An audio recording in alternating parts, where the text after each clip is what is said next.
Magandang araw po. Ako po si Jenny Pinsima Sangkay.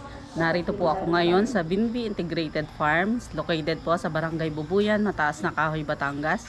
Nakasalukuyan pong dumadalo sa Agro-Entrepreneurship NC2.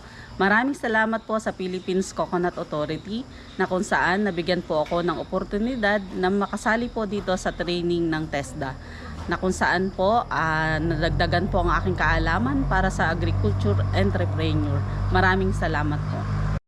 Ako po si Nilo Almendras Canovas, kasalukuyan pong kumukuha ng Agro-Entrepreneurship NC2 dito po sa Binbi Integrated Farm. Dito po sa Barangay Bubuyan, Mataas na Kahoy, Batangas. Thank you very much po sa Philippine Coconut Authority sa pagbibigay po ng ganitong pagkakataon para sa aming mga farmer na matuto ng ibang mga teknolohiya tungkol sa pagkatanim. Maraming salamat po. Isang mapagpalang araw po sa ating lahat. Ako po si Lupito Villa Canovas. Kasalukuyan pong nag-aaral po ako dito sa Binbin Integrated Farm, Barangay Bubuyan, Mataas sa Kahoy, Batangas City.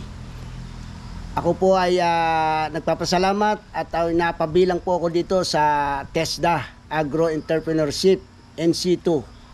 Maraming salamat po. Thank you very much sa Philippine Coconut Authority.